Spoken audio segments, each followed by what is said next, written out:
Welcome back to Experience Points. Today we're going to be taking a look at the Radical Dreamers, which is included in the Radical Dreamers edition of Chrono Cross. That took too many times to say.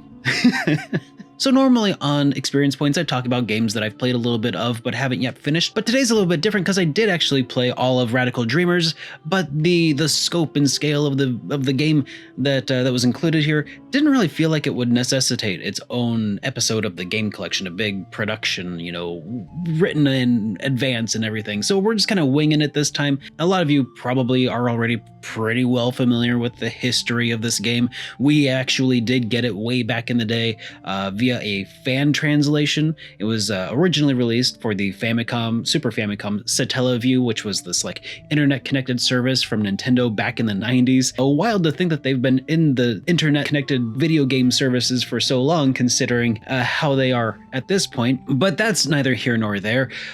This was this big kind of somewhat famous secret of Chrono Trigger, this sort of follow-up that we never got here in the West, and it was this thing that eventually did get kind of remade and turned into what would eventually become Chrono Cross. But what we got first, though, was this Radical Dreamers. And what Radical Dreamers is a visual novel, mostly. It's kind of got some other elements, some RPG elements mixed in, like it's got random battles, which is weird that they included that when Chrono Trigger didn't include random battles, but anyways, that's neither here nor there. It's this visual novel that takes place, you play as Surge, you're joined by Kid, a thief, and Miguel, a sorcerer. And what you're doing is you're going through this manor. It belongs to Lynx, and if you've played through Chrono Cross, these names probably sound pretty familiar. So we are going through this manor trying to steal this frozen flame and a great heist sort of setting, and it's kind of a haunted mansion sort of deal that you're going through. It's really actually pretty creepy and dark. Tonally feels very different from that of Chrono Trigger, I found. What I also really like about this game is that as I was playing through it, it felt like there was a lot more character development specifically focused on Kid and how she interacted with Surge, kind of like a choose-your-own-adventure story of sorts, played out on a Super Famicom game. And I know a lot of you already know this, but I feel like I should spell this out for anybody who's not super familiar with visual novels. It's like a choose-your-own-adventure, basically, and it's very full of text, which has been fully translated for the first time officially by Square Enix. And I gotta say, as far as the text of the game goes, it's actually really well written. It feels a little darker at times than I ever expected. I played this a very short while way back in the day on the fan translation of the game of Radical Dreamers, and I did not get very far. I think I ended up dying a few times, and you can die in this game. And we'll talk a little bit about that in a second, but I never got very far. It just didn't grab my interest back in the day, and I don't know if it's changed because of the translation at this point, or if maybe I'm just in a different headspace at this point and I knew what better to expect. That's probably more so the case at this point, but I gotta say that it was really well written. I connected with Surge and Kid and Miguel, and that dynamic of the trio was really interesting to me. Even though it seemed like Surge was still feeling like a bit of an outsider throughout the course of this, it was still really nice to kind of get a feel for this more candid interactions that would eventually be expanded upon in Chrono Cross quite a bit. It's like a fan fiction of Chrono Cross, but it's not fan fiction. It's official, but it's not canon. It's complicated, I guess, but it's neat to see the origins of Kid and Miguel, or as he's known in Chrono Cross as Guile, or he was reworked as Guile. There's this crazy development story behind Chrono Cross and Chrono Trigger and Radical Dreamers, and how they all kind of sort of interconnect but then retcon some things. There's big mythology all about Chrono Cross, the whole Chrono series really. Anyways, it's really exciting to finally be able to play it officially on my Nintendo Switch, which is fantastic. That's what I've been playing on. Frame rate issues were non-existent on Radical Dreamers so far, and right after Radical Dreamers I did start into Chrono Cross. We're going to talk about that in my full review of Chrono Cross, which will hopefully not be too much longer. We're still in the very beginning of that game over on Twitch, but right now Radical Dreamers I think is worth giving it a go.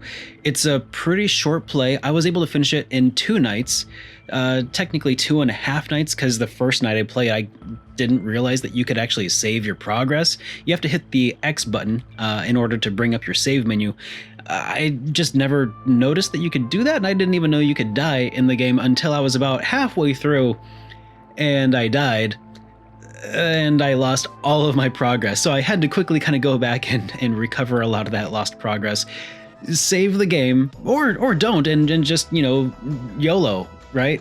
You can just go for it, and you can fail spectacularly as I did. But anyways, it took about 2 nights of playing for about 3 to 4 hours a night. So it's not a super long game. You could crank this out easily over the course of a weekend if you're interested.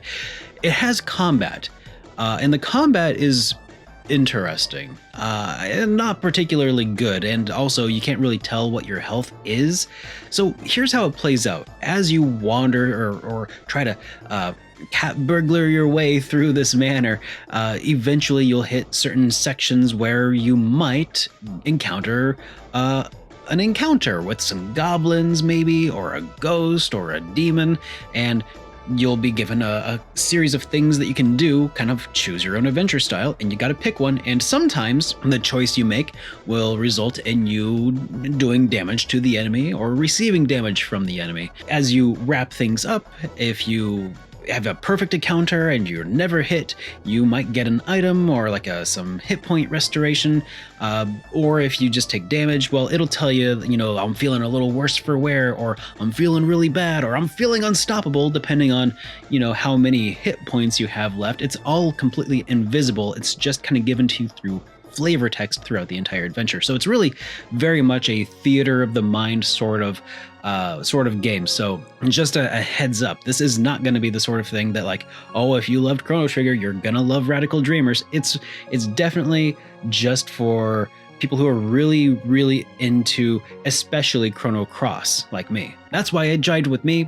But if you're more like, I'm into Chrono Trigger and I'm not really a fan of Cross, this isn't going to be what sells you on the Radical Dreamers edition of Chrono Cross, trust me. So eventually, though, there's a little bit of combat. Again, it's not like RPG combat. It's just choosing options on how to react to enemies doing different things.